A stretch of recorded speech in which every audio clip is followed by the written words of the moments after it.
It's kind of a chilly, airish morning here in the mountains of southern Appalachia, and boy, does it feel nice. It has been so hot, so terribly hot. So this cooler weather we're having, we're really enjoying it. It's really nice. Matt told me this morning in the forecast for the next, I think it's about 5 days away, but maybe we'll be in the 40s. That will feel especially nice, I know. I'm ready for this summer to be over. It's been so hot and dry. But I will miss the garden, so I'm going to walk around this morning and show you some of the things that we still have growing, some of the things that are gone and on the way out.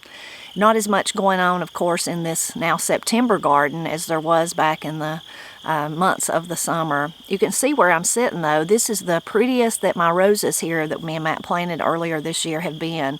And they were really beautiful. Should have done the video then.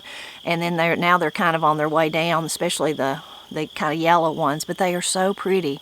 It's took them all summer to kind of get to this stage. They've lived. I mean, you could tell they were living, and they've bloomed a little bit, but this is the most blooms at once that we've had, and I think they're just lovely. I can't wait to see after they are really established how they do next year. Mr. Binks is out this morning. He heard me talking, come to investigate what was going on. We'll start right here with these flowers. I've tried all summer long to make this area, actually I've tried for 2 summers, to make this area in front of my kitchen window really, really beautiful. And I haven't succeeded yet, but I'm getting close. So these are some, you can see those flowers down there. We planted those earlier in the summer. And again, just the dryness and the heat. Nothing has done as good this year as it has in the past. And then I had to replant a lot of stuff. So these are the zinnias. I've got some cosmos. There's the first one blooming over there. Pretty, really pretty. Maybe all of these will get to bloom before true cold weather gets here. It's really beautiful. Old maids, that's what Granny calls them, zinnias. Here's a little flower down there. I'm not sure what that is, like candy tuft maybe. I planted like a packet of seeds here that was like a wildflower mix. Then down in this part, you can see not so much, not so much going on. The hostas, these are some of my miniature hostas. They're all raggedy looking. They've been growing all summer. And this is some of the dianthus that I cut back and some daisies that I cut back. So they're trying to come back out, but not much going on in this end. Another reason I've had such a hard time with that area is that probably 2 years ago or something, that one's going to fall apart on me. I moved some of my anemones up here, and they just took over. So this year I had to try to dig a lot of them out. The name of them is September Charm, and you can see that's why they're blooming now, and they are a beautiful, beautiful flower. You just have to apparently worry about them being invasive after. I've had mine for about 15 years before they started taking over, so it took them a while. They are lovely, though, and especially nice this time of the year to have those bright blooms.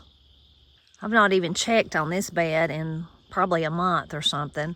So in one end of it, we had some garlic. Of course, we've already harvested it. And then in this end, I had some of my Egyptian walking onions, and I put them up here hoping they would just take over this place. There's some that's dropped down, so hopefully those will sprout up, and I can see some over there in the corner that are sprouting, some little ones. And I would love for them just to take over this whole bed. Right beside the bed is some pretty little wildflowers. Aren't they lovely? Didn't even have to plant them. Over on this end where we took up the garlic, there's a watermelon plant. Somehow I didn't plant it. It's just the seeds got dropped or was in some compost or something, and it's come up, and it won't make it, of course, but I'll just leave it alone for now. This is our Mississippi pink eye bed. See the big long peas there? We'll get these probably tomorrow. Me and Matt's gonna work outside and do some things, so we'll probably harvest those. A lot of them we've already got though, and you can see the plants are beginning to die back. In this next raised bed is where we planted some mustard greens for our fall, but you can see there's some watermelons coming up in them too. They've got some bug damage, and then they just didn't come up as good as I would have hoped, but it's because it's been so dry, I'm sure. I probably do need to pull out the watermelons here, though. I don't want them competing for for the water that the mustard greens that we hope would grow during they can stand a little bit of cold, so they would continue growing even when the temperatures do finally drop. But I don't want the watermelons competing for their water since we've been so dry. There's one more. I'm back at the steps where I started. I did want to show you, I planted some little creeping thyme here and in between all the steps, and some of it has lived and some of it has not. There's a weed there I'll pull out.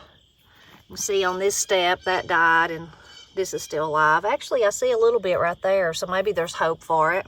In between these steps, there's just a little bit still alive right there, not much.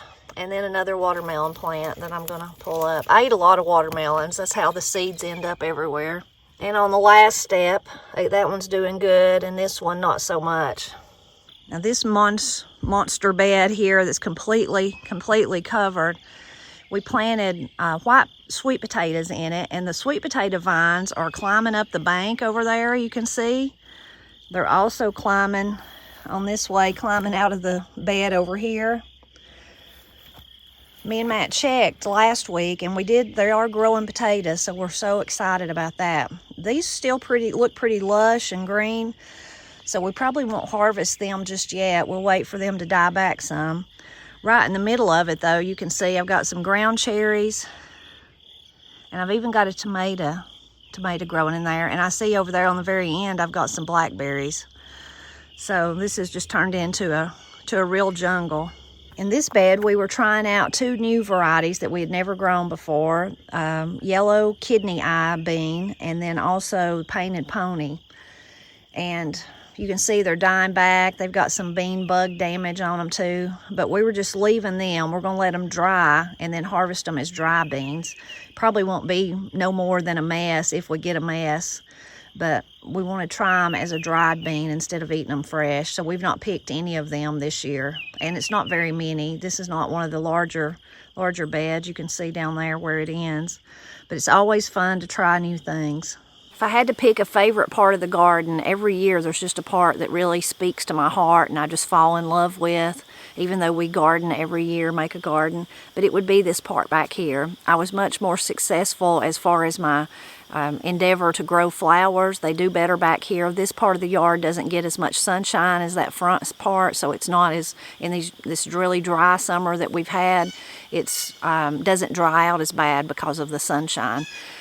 It doesn't get back here to dry it out. And in the mountains of Appalachia here, we have really heavy dews. I wish if I could, I guess I could show you my feet. My feet are wet, not because it's rained, but because I've just been walking around and the dew has got all over my shoes. And that dew hangs on better back here, again, because of the sunshine.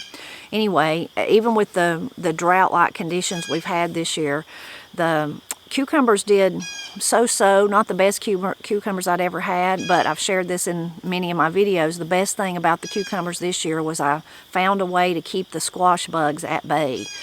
It was the pepper spray. I'll put if you want to go check out that recipe, I just found it online. I'll put that in the description below. But it really did seem to help with the squash bugs, or it did help. Now you had to stay on top of it. You had to do it at least about once a week, but it did seem to drive them away. But that and just the tomatoes back here did better than anything else. Matt and I usually have really good luck with tomatoes, and tomatoes I don't think mind that hot dry as much as some, like our beans that just kind of died away in the front. Anyway, this part, for many reasons, as you can hear, is just my favorite part of the garden this year for sure. This first little flower bed here, Katie made this actually last winter, and she planted it with her poppies. She didn't have good success with them, though. You can see those brown sticks. Those were poppies, and they bloomed, and they were beautiful, but they're gone now. So then later in the summer, I asked her if I could use the rest of the bed that didn't have anything in it. So I planted these coneflower. I accidentally pulled it up in another one of my beds, so I brought it, and it's done good. And then I planted this salvia here. It's real pretty. And then back there in the back, I planted some flowers, bachelor buttons, and then I planted dill. The dill's really just sprung up. It's doing great. So anyway, and a lot of weeds too, I should say. And then back there in Katie's container she planted, she didn't grow any poppies, but she has, there's a ground cherry. They show up everywhere. Some purslane shows up everywhere. and then a lot of weeds, total weeds. Anyway, but next year, hopefully she'll have even more poppies in this bed here because of those that did grow. I know they reseeded themselves pretty good. This is our herb bed, just a conglomerate mess here. Here's the orange balm, kind of like lemon balm, but orange, that I got from Satterfield's early in the year. And it's just, you can see it does like lemon balm. It's just kind of took over. Got some more cone flowers, some parsley, some basil that we've really been enjoying, really tasty, and some sage stuck back down there. Over here, this is the lemon balm that's just coming out. You can see coming out the edge of the bed there. And then our hyssop back here. And I think it's not been as pretty this year. And I think it's because you can see the bees still love it though. There's a bee on that one. But it's because of that dry weather. And we've tried to water, you know, but like I say, water just don't do what rain can do. So I hope by next year that it goes back to the way it looks last year. It stayed pretty through the whole season. And it was one of the plants that I really wanted to put out into one of the circular beds Matt got me. And we just didn't get that done. So I might even move it before next year. But it is a plant that I've really loved. And we bought it because of the medicinal properties of it. But we've not used it for anything like that. So we've not done that. So we don't really know nothing about it. And I see a squash bug as I'm talking, so I'm gonna get rid of him. So we've pulled out the cucumbers from our arch here, but you can see the nasturtiums, the salvia, and there's some lantana down there. It just looks so beautiful. I love, love, love the nasturtiums. And it took them a long time this year to actually take off because of that dry weather, but you can see they are just stunning now. So pretty. Here's this beautiful, vibrant color on this side. Kind of matches my sweater, doesn't it? There's a pale color, really pretty, with those stripes in it. So for many years, Matt and I have had a volunteer tomato come up that's Matt's cherry. Matt's wild cherry, maybe? Matt's sweet cherry, I can't remember. Anyway, this year, thinking about those squash bugs, we tried to really turn over our gardens during the winter. And so when stuff, you know, sprung up and started growing, I didn't really see any of those tomatoes. And I thought, well, we've killed them out somehow, you know. We turned these over, and then I dug up that flower bed in front. That was where they were growing too, in the hopes that I would, you know, plant the beautiful flowers. So I thought, I've really just disturbed them and we're not going to have any. But one finally started growing over here in the corner. There's a few of them. It'll be a little snack for me, and you can see the size of them. Oh, I see some more down there I'll have to come back and get. So they're tiny. They're like a really large blueberry. They are so sweet, and I planted them the first year because of the name. I love to try new things. Of course, I was going to try something with Matt's name on it. But after that, they were so tiny, I didn't try to plant them again because it's just hard to do anything with them other than just eat them out of hand. But they self-sowed, you know, reseeded themselves, and we've had them ever since. So it's kind of a bonus tomato that I don't have to worry about. So I need to take a handful of them, though, and put them back in my flowers and maybe in another bed out here just to make sure we don't lose that wonderful volunteer aspect of them. Here's another variety of the nasturtium. Look at that one. Isn't that just beautiful with those stripes in it? I tried to recreate my flowers that I had on each side of the greenhouse, and they are okay this year, but not as pretty as they've been in the past. There's a really pretty nasturtium. Here's some calendula. And this was a, let's see, what was the name of this one? I wonder if I put the thing in it. It was it's not a zinnia, but it's like that name. It's a something enya. Kind of looks the same. I don't see, of course, my little tag that I would have put in there. Anyway, I've kind of nursed it along all summer, and it's finally about to bloom. There's a bloom. This was some candy tuft that was a different color than that white. And I see there, that's turning into seeds, it looks like. I need to take that up there in the front and kind of sprinkle them around and see if they'll come up next year. Now this side has been prettier. We have those wonderful wave petunias that I got from the Satterfields. Look at that one. Isn't that lovely? So pretty. Look at those beautiful, of course, that deep purple. And then that pink, isn't that pretty? But I think this one's my favorite. Isn't it just lovely? So they've done pretty good right here. This is the sweet plant that Quincy convinced me to get, the stevia. You can see it's growing there. One thing I planted this year that I've never planted before was dahlias. And this is them. There's not one blooming right now, but you can see there's a little bud. They have been blooming, and they are beautiful and just so pretty. I remember my great aunt Ina, she grew dahlias, but she had the kind that were tubers, and so every year she would dig them up and then put them back in her garden like in one big row, and they were just stunning. But I planted these from seeds, so I don't know, do they grow into a tuber on the bottom, or is this just like an annual? But I definitely, since I was successful, want to make sure that I grow more of those next year, because it's just been a very beautiful flower. Here's some basil that's going to bloom, starting to bloom, and more calendula on this end too. Now this part of the garden is a total disaster jungle mess. You can see it's just been, there's our wonderful Malabar spinach going strong. The dryness didn't seem to bother it a bit. So tasty. It does have, I like to always tell people, it has like a kind of a mouthfeel like okra, so you might not like that, but if you cook it, it totally goes away. I like to eat it raw though, even in salads, doesn't bother me. Katie's wild apricots here have about took over. Passion flower or passion fruit, most people know them. You can see there's several right here hanging. These are they grow wild, and Katie did start them here though, but you can find them wild. They grew around Pap's garden when I was a girl. But you have to wait for them to be frosted on basically, and they turn real soft and almost kind of yellow before they're edible. And so a lot of kids in Appalachia call them may pops, because if you stomp it right now, you'll hear a pop, like it may pop. Here's some of the blooms there, but those have faded away. I don't know if I see a bloom, I'll show you, because it's an amazing, amazing bloom. There's another little one. As far as eating them, we typically don't. We might eat them, and Katie always eats them. It's not like if you think about an apricot that you would eat. It's more like a pomegranate or something like that that's got the jelly around the little seeds, so it's difficult to do stuff with. Katie has made jelly out of it, really tasty, and we make juice out of it. But really unique plant, and reminds me of being a child playing around Pap's garden and even my mama and papa's garden. Underneath all that mess, all that jungle there, is our grow bags with potatoes in them that still need to be harvested. So me and Matt are going to have to fight through that snaky part to get to the potatoes, or just wait for it to die back, one or the other. We've really let that get out of hand this year.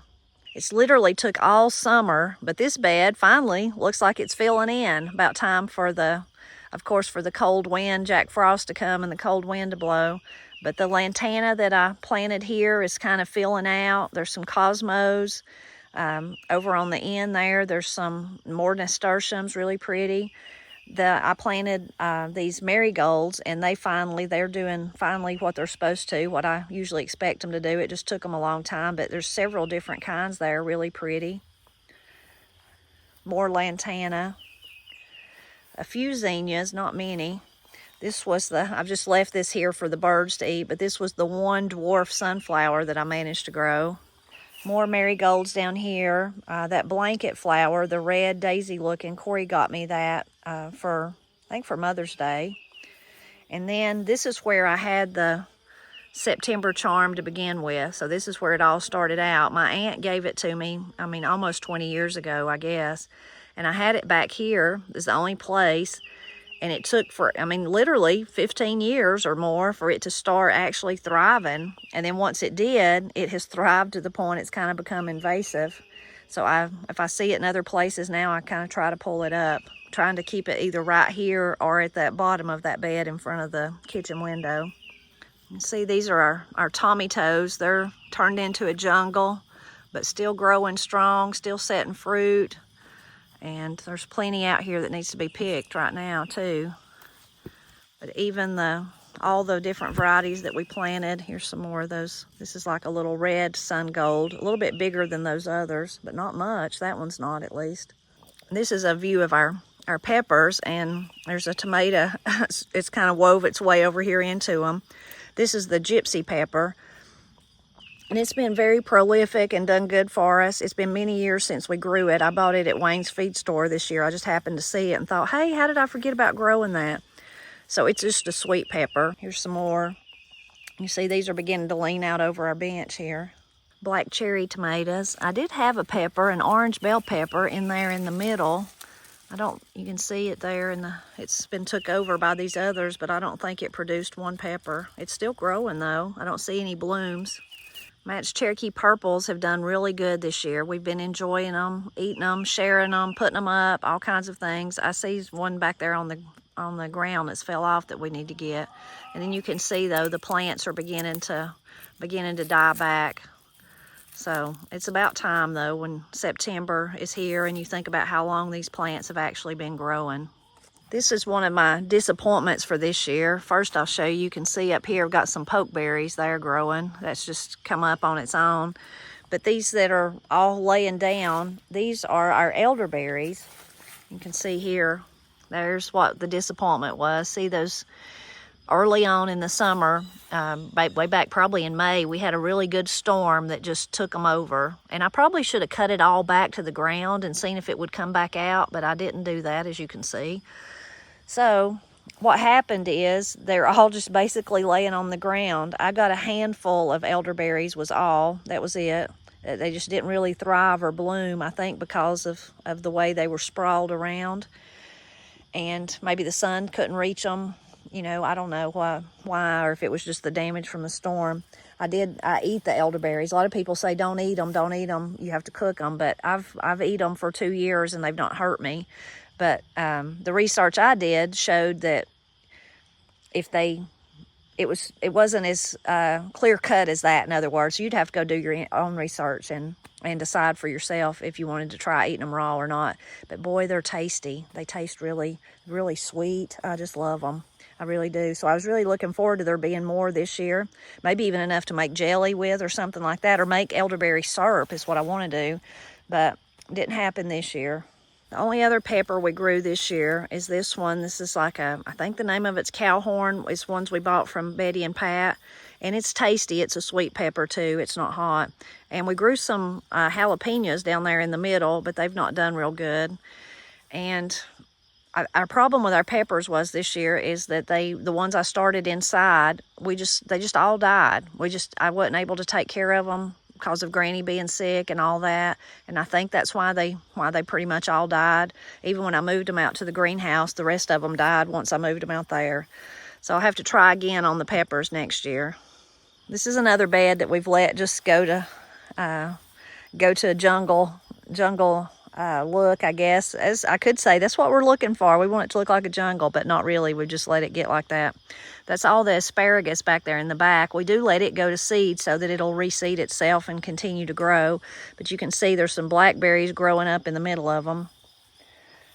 Some weeds over here and grass. Underneath those weeds and grass are potatoes though, so we're going to have to, again, get rid of the weeds so we can dig the potatoes or wait for them to die back one. Earlier in the summer, I decided I was going to take the strawberries out of the green stalks and put them in a bed. I did that and they all died. But in the green stalk, I'm going to give one to Corie. It's still sitting over here. We've not managed to get it down there yet. But in this one, I planted some nasturtiums in it. But as you can see, it's very spotty where they come up and where they didn't. But I'm hopeful next year maybe I can do that again and have better luck. Here's some basil that did do pretty good in one of the pockets. So that's something I want to think about for next year is if I'd got an earlier start, and then if we'd had ample rain. Those are the two things that hurt us. Oh, and I see now that I said that, look right here. There's a little bitty nasturtium coming up. I bet it just finally got wet enough, maybe. I don't know why it waited so long. We did water these after I had planted them. We watered them for several days, and every time we'd water back here in the back, we would make sure to water this. But there's one sprouting up for some reason. I will show you right here. That's what nasturtium seeds look like. Actually, here's you a good reference. So that's what they look like when you first get them off the plant. Almost like peas or something like that. Then when you allow them to dry, they shrivel up like that. and get smaller. That one's not, you can squeeze on it. It's not as shriveled as it will get. It'll continue to dry. And then you can save them to replant next year. They're also edible. Every part of the nasturtium is edible. And the taste is like a very, very spicy. Think of a radish, like that kind of heat, but not really, doesn't taste like a radish, but it does have that kind of spice like a radish or horseradish. So this is the largest part of mine and Matt's garden down here, all in one length. It goes all the way down to where you start to go down our driveway. As you go that way, it gets more narrow. This is the widest part for sure up here. So this is usually where our bounty is when you think about the green beans that we grow. We eat so many beans and we put up so many cans, so many jars of beans in the summer. That's not happened this year because of the dry conditions. We've done one run of green beans. So hard for me to even believe that, but it's true. Thankfully, we have green beans a little bit left over from last year, so we should be fine as far as what we have to eat this winter. And of course, we can go to the store. We're blessed. We could go to the store and buy what we needed. We did tear those beans out. If you watch our videos, you'll remember, and we replanted the rattlesnake beans. We planted 2 more varieties of beans on this end, and I even planted some cucumbers up here in the hopes that they would do good. I think all of them would have just thrived. I've got some bugs on my camera there. I don't know if you can see it or not, but I think they would have all thrived if it hadn't have been for the dry weather. Again, we tried to water. I don't know if you can see right here. Yeah, you can. We even got a sprinkler, see if that would help. But water from and we have well water. A lot of people have recently asked that. We have well water, but water from the well just don't do what the good Lord's rain can do. Anyway, I was kind of like ready just to say, forget it. You know, they're not going to do anything. I'm just tired of worrying about it. Let them go. But in the last week, we've had a few days of rain, and it has really perked up those later plantings that we planted back in the summer, but still, it's really perked them up. So I'll give you a closer look. But we've got rattlesnake beans. The cucumbers are starting to run. We've got some blooms on the other ones. So really exciting. If the weather continued to give us some rain, we might actually get some real messes out of these at least, but maybe even enough. We might even get enough to can. That would be fantastic. So what else do we have up here? We've got this big tall row of ochre here, and we love ochre, and I usually freeze a lot of ochre so we can enjoy it in the winter, but I've just not liked this ochre. I've just not liked it. I couldn't lay my hands on our favorite Jing orange that we always grow. The day we were planting it, I've still not been able to. I don't know what I did with it. If I accidentally threw it away, I'll probably find it some cold day in the winter or something. But anyway, I had to plant what I had, and it was a variety we'd never tried. I'm not even sure where I got the seeds, and I've just not been pleased with it. I just didn't like it. So I've not even froze any of it. That's how much I didn't like it. Now, we have tried to eat it, and we've shared it with people and things like that, but I've just not been pleased with it at all. So it looks good, and we'll continue to harvest it and to eat it. Mostly we like it fried, but it's not bad if you roast it. It's good in soups and stews, that kind of thing, if you're an ochre fan. Anyway, we have that. We also have some of the things we planted for fall right here behind the ochre, and in between it and the beans is where we have our turnips, and they're looking pretty good. That rain really helped them. They were literally just wilting, even though we were watering them. It was so hot, and they just desperately needed rain. But if it keeps raining, that will definitely help them. And the cooler temperatures, I think, will help them really take off too if we get some of these, like this cool morning we're having today. At the end out there, that row, actually where the turnips are at, is where we had our cabbage, and we've harvested all them. There's right up there on the porch many jars of kraut that I made, and we've already tasted one of them. It's so very good.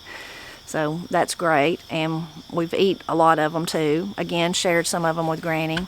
But a lot of you convinced me to leave some of our cabbage, like the stalks that were in the ground. I don't know how many we left, not many, to see if they would reproduce little. You told me of these wonderful stories about your family letting them do that, and then having little bitty cabbages, kind of like Brussels sprouts, and then enjoying them. It'd just be one mess probably, or one meal, or what have you.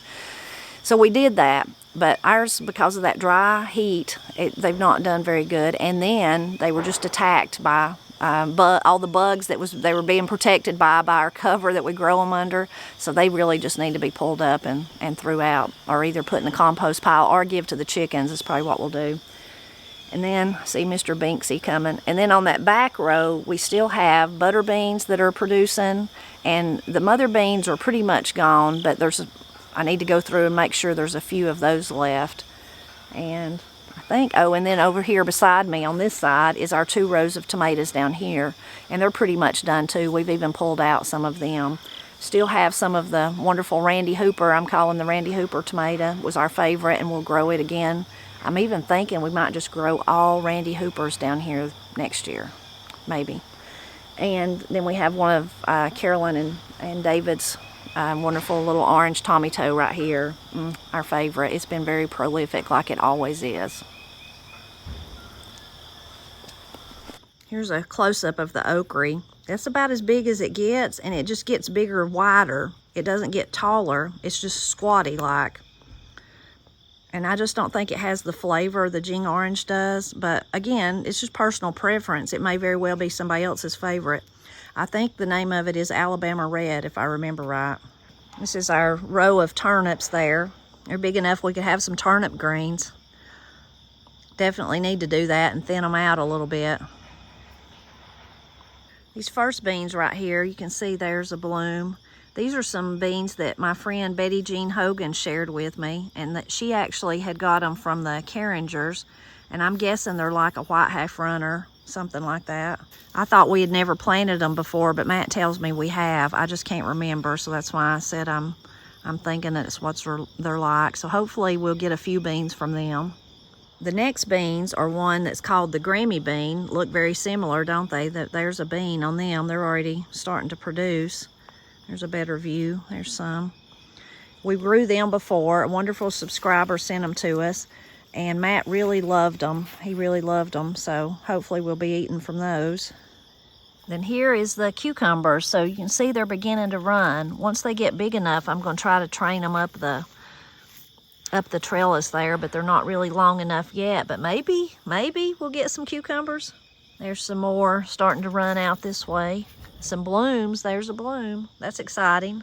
So here's the rattlesnake beans, and you can see they're ready. I mean, we could be picking beans at least by the end of the week. So I'm excited about that. And hopefully there's blooms everywhere. Hopefully if we continue to get some rain, we will even have more, have enough to can. There's some. Looks great. So this is the mother bean that we really, really liked. Want to grow it again next year, but you can see it's definitely dying back. And this is the butter beans. They're still doing good. So you'll have to tell me. This is only, I guess, the second year Matt and I have tried to grow butter beans. I'll show you those. Isn't that lovely? So pretty. Such a pretty color. But the thing I've noticed about them is, and tell me, maybe it's one of those things like Cherokee Purples do so good for us, and of course for some people they don't do good. So it really depends. But so they are growing, they've been growing all summer and we've been getting them, but it's not like, they don't produce, in other words, like green beans. So you're not just covered up with them. So we've enjoyed eating them, but we really don't have enough. I mean, even if I put some up or save them to dry for this winter, it'll only be maybe one mess or two. So is that typical? Should I be overrun with butter beans, or is this kind of normal? They're kind of slow go and don't produce very many. Please tell me if you know. There's two little bitty ones. Actually, those are beans. Look, there's a big Cherokee Purple right there. So we're at the end of the butter beans and back into the Cherokee, or the rattlesnake beans. There's some though. Anyway, let me know what your experience with is. Do they just, are they so many that you're able to can them and freeze a bunch and all that? Or are you kind of like how I feel about it, that they're delicious, they're just not real prolific? So this is the lower part of our garden. You can hear a deer alarm going off in the distance there. That's down at Granny's garden. But you can see, doesn't look very lush or beautiful down here. Those are 2 rows of carrots. Those still are good, and we've been enjoying them. Need to harvest some more of them, actually. There's some parsnips over there that a lot of you told me I should wait till frost before I harvest them.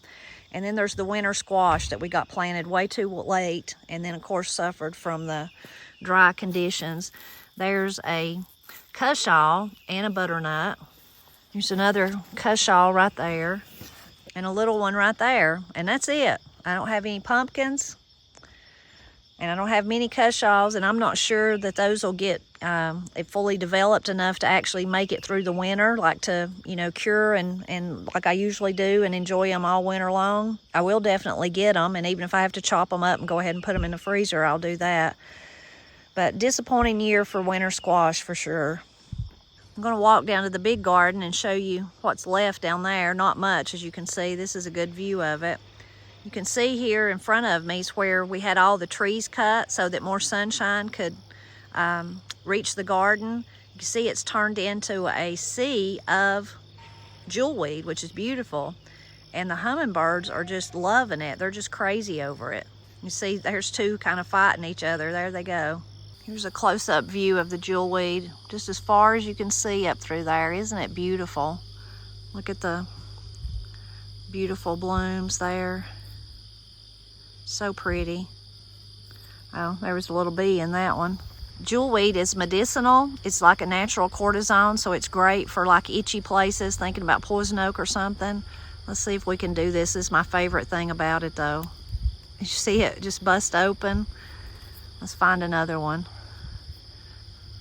That one's little, but... So that's how they reseed themselves. See those? That's their seed pod, and you just touch it and it just springs open. Eventually, of course, it just gets so big it springs open like that. Really a favorite thing to do for kids though, because it's so addicting to just touch them and let them break open in your hands. So there's one barely starting out, the little seed pod. See, it just needs to grow up and get fatter before it'll bust open. Another name jewelweed has is wild touch-me-nots because of that. Oh, that one really popped. It hit me in the face.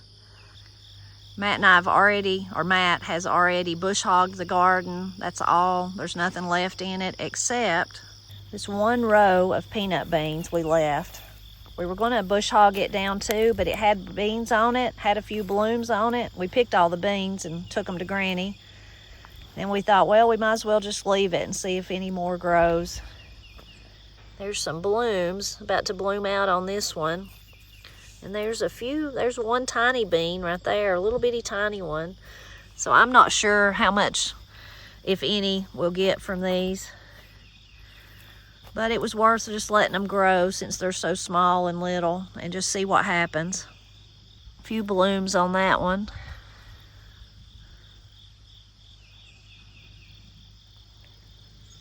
This is one of my favorite wildflowers of fall. A lot of people call it Joe Pye weed.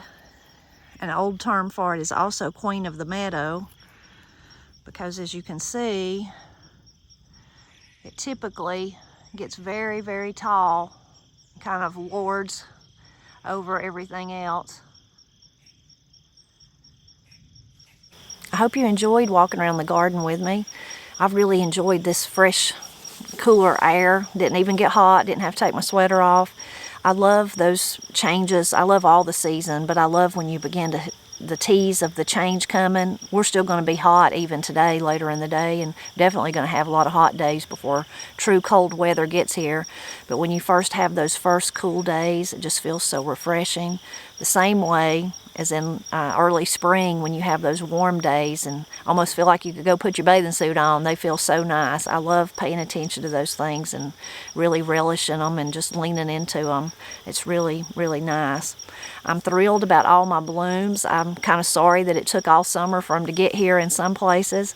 That's one of the things my hopes are next year, that I'll be able to really get a jump on it and have that area in front of my kitchen window and this area back here just covered in blooms. I just want to be just covered. So that's one of my goals for next year. I did plant, and I don't think I showed them in this video, but I have before, a row of zinnias behind the tomatoes down here, and they're blooming, but they've not done as good as what I would like. So again, another area I would love to just to have overflowing with blooms. Always, as a gardener, you're always thinking about the next year and what you want to do. Matt and I hope to do a video in the coming weeks about just how the garden, how we thought it turned out, things we really loved that we did, things we didn't like so much, and then of course talk about what we hope that we're going to do for next year. We've got a lot of plans for this winter, kind of to get things in place for next year's garden. We'll see if we get them done. We may not, but we love to dream, whether we always achieve them or not.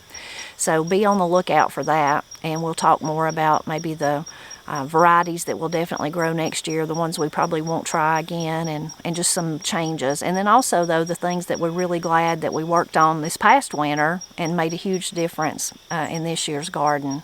I do have one thing to ask you, a favor, a request. A lot of you have already seen my request and already done what I asked you to do. Thank you so much. I appreciate it. If you missed that community post, though, I will just share this again. One of you wonderful subscribers, y'all are so good to us in so many different ways, made me aware that there was a Facebook page, said it was Celebrating Appalachia. So they were asking, is that your page, Tipper? You know, do you have a Facebook page? And then, you know, warned me, because if it's not you, they're acting like it's you. So I thought, well, no, maybe it's just a confused, you know, maybe it's just a mix-up or something. Maybe somebody had just shared one of my videos. But sure enough, I went to Facebook and searched for Celebrating Appalachia, and I found a page. It's not my page. No one asked me if they could create the page. Has nothing to do with me and Matt. And every post is one of our videos. So that would be bad enough if they had just... I mean, and you could kind of understand if it was just somebody trying to help you and maybe like, oh, well, I just wanted other people to know about you, if they had just put like a link to the YouTube videos and it took people, you know, to here, to where you're at today. They didn't do that. They somehow downloaded our videos, scraped them, that's called, they scraped it, and then they re-uploaded it to Facebook like it was theirs, like they're me. They're pretending to be me, is what it is. Of course, I contacted Facebook and told them, you know, this person's impersonating me. I contacted them and told them they're violating Facebook's rules, but also all my copyright rules. You know, they're infringing on my rights. They've stole our intellectual property, all those things. Of course, I never heard anything back from them, and I've not heard anything back from Facebook, although I've been told that it takes a long time for them to actually do any action.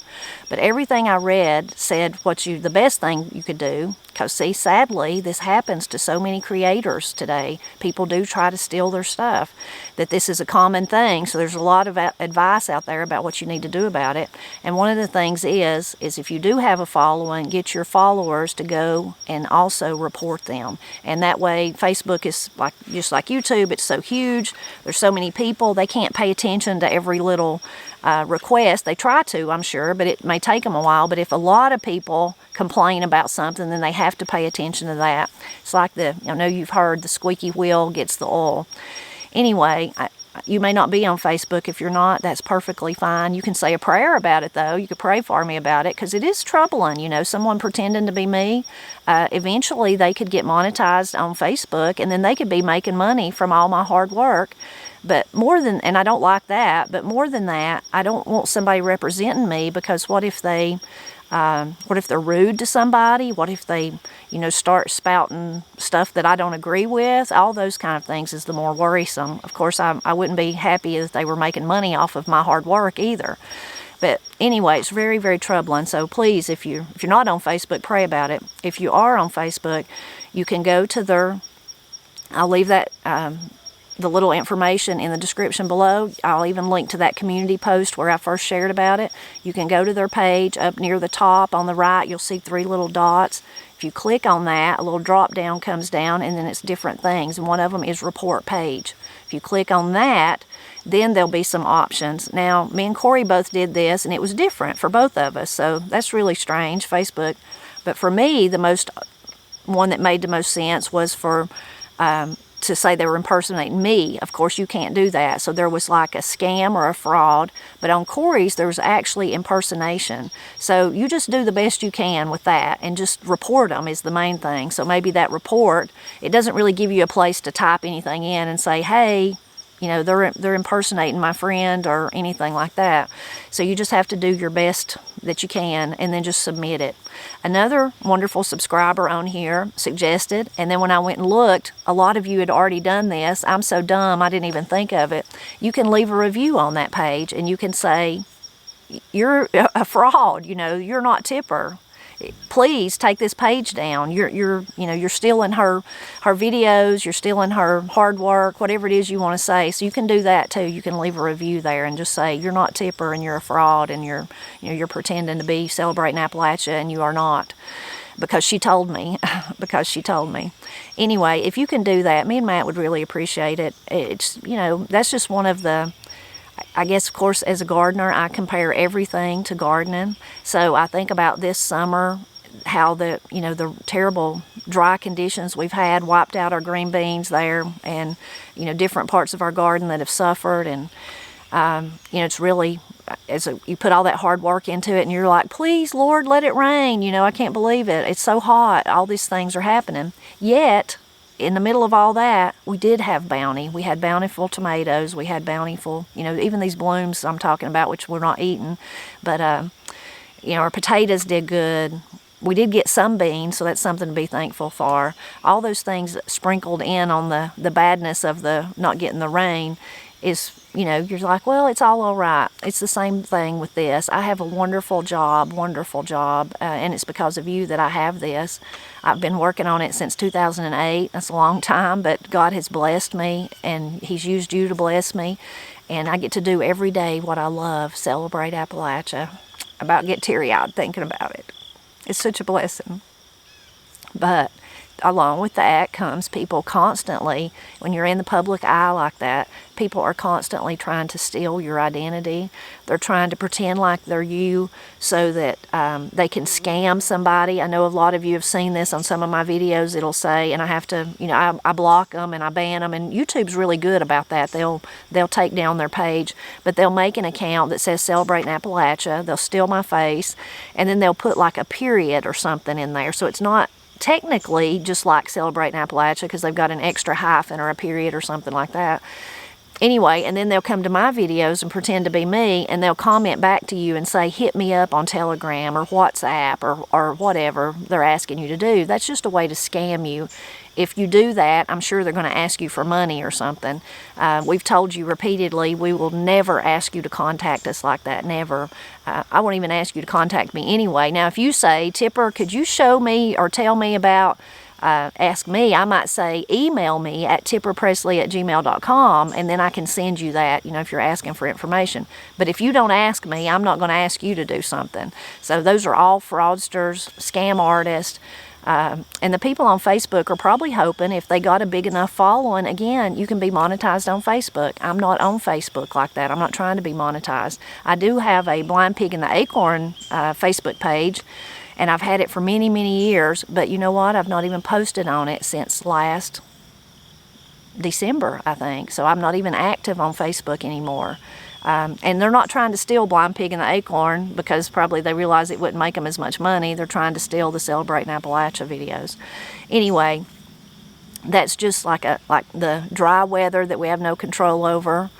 It's a pain for gardeners. It's the same as this. I have no control over people out there trying to constantly steal my stuff or pretend like they're me. And it doesn't just happen to me. It happens to lots of YouTubers and lots of people, that write books and have blogs and all that. There's people that they call it scraping. They're taking your intellectual property and just trying to profit from it, which is a real pain. But along with that, I have wonderful people like you who support me, and Matt and Corie and Katie and all of us, and help us get to do what we love. So at the end of the day, of course, I'm just thankful for all the Lord's give me, and I know that He'll help me take care of this one way or another. But if you're able to help, we would greatly appreciate it. And I'm always glad when you stop by to help me celebrate Appalachia. And I hope you enjoyed seeing our September garden today.